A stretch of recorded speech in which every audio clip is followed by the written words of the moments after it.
Continuando nossa aula sobre os nódulos pulmonares, vamos agora abordar os critérios de avaliação e conduta frente a um nódulo pulmonar. Dois tipos de critérios de avaliação são utilizados para a definição do risco e da conduta frente aos nódulos pulmonares. Os critérios da Fleischner Society e os critérios Langerhans. No algoritmo da Fleischner Society, para nódulos incidentais, vão ser levados em conta critérios que se baseiam no tamanho, na morfologia e no risco do paciente. Os critérios Langerhans se aplicam principalmente ao rastreamento do câncer de pulmão em tabagistas e não vão ser abordados nessa aula, porque eles já foram estudados na nossa aula anterior sobre o rastreamento oportunístico do câncer de pulmão.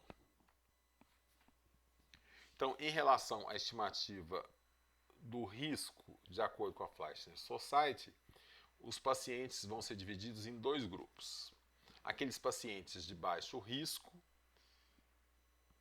e nesse caso, baixo risco é definido como o risco estimado de câncer de menos de 5%, e que incluem pacientes sem histórico de tabagismo ou outros fatores de risco conhecidos para câncer de pulmão, pacientes com exposição mínima ou inexistente a carcinógenos conhecidos, como por exemplo o amianto ou radônio, e pacientes com idade inferior a 35 anos, que em virtude da própria idade apresentam uma probabilidade pré-teste de malignidade muito baixa.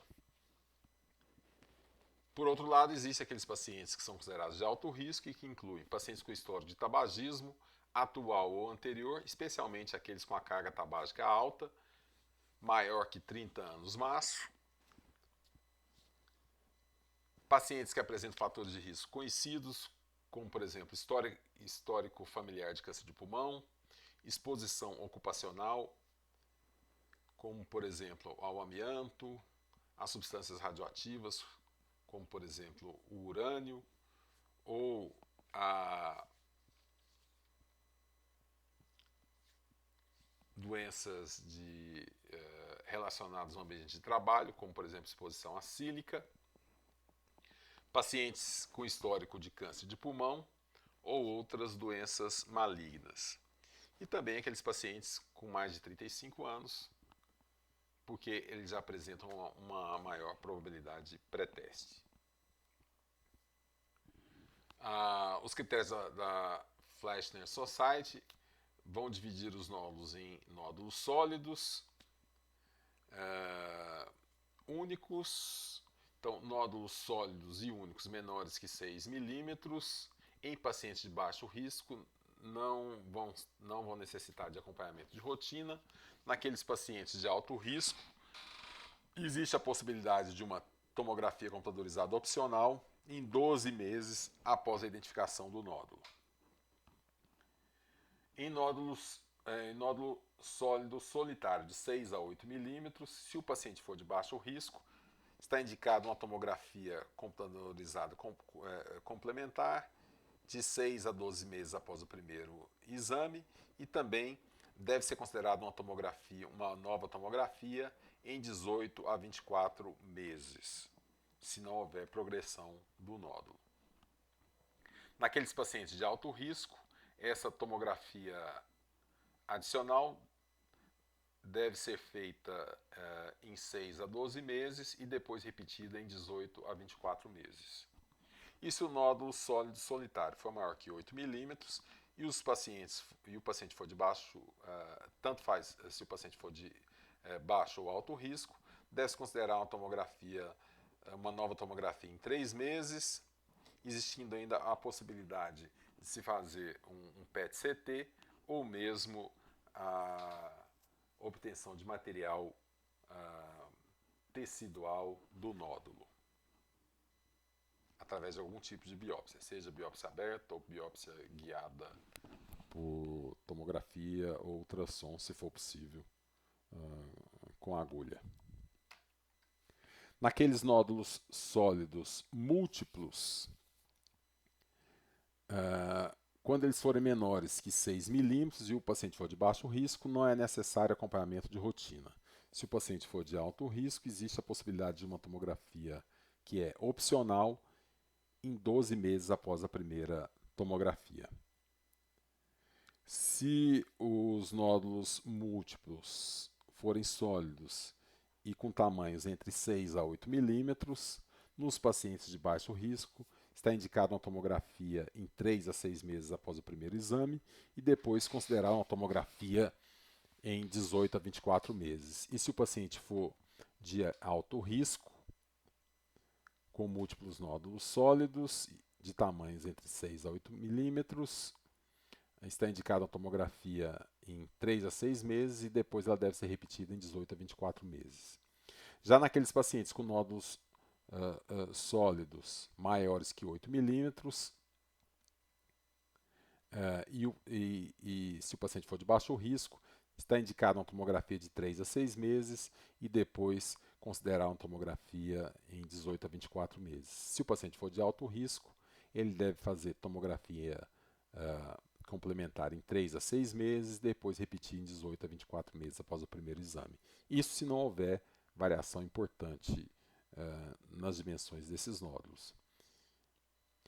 Um princípio importante quando os nódulos forem múltiplos e que deve orientar a condução desses nódulos é que a conduta deve se basear no nódulo mais suspeito, o nódulo que apresenta maior risco de malignidade, para que se defina o tratamento ou a conduta no caso do paciente. Então, nem sempre o nódulo mais suspeito é aquele que apresenta maior dimensão.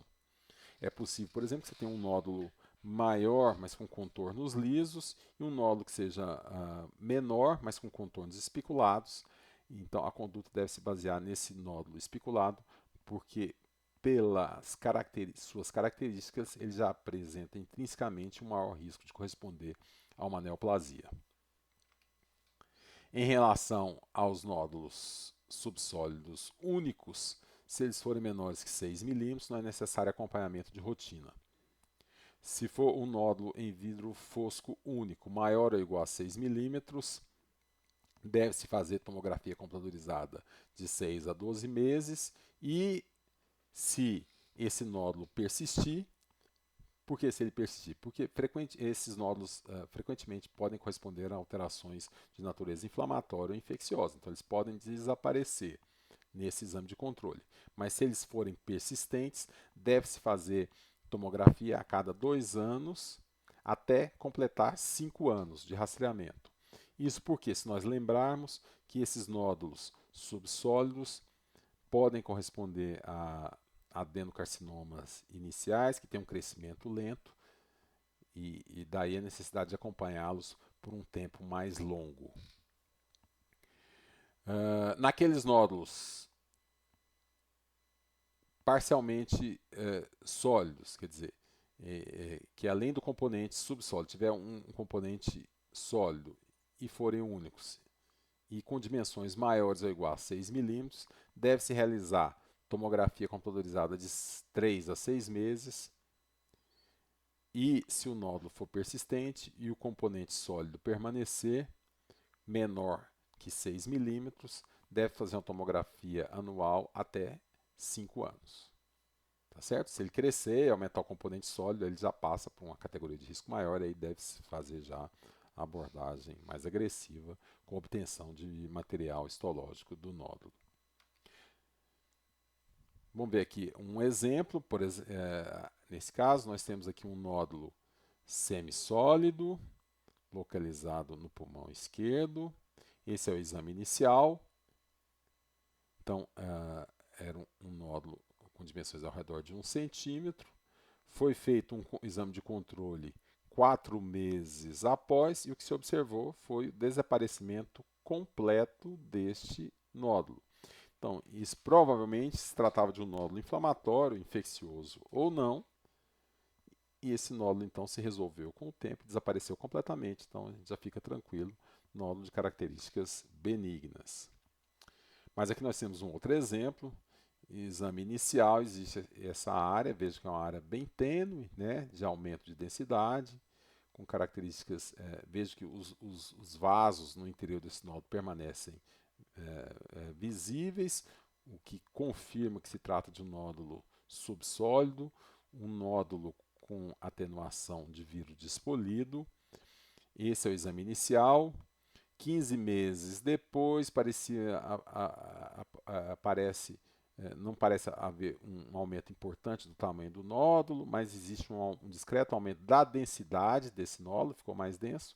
E já no exame com 25 meses, é possível observar que houve um aumento significativo, além do aparecimento de um componente mais sólido na porção central do nódulo. Então, esse nódulo foi considerado um nódulo suspeito, foi feita a retirada nesse nódulo e foi confirmado o diagnóstico de um adenocarcinoma.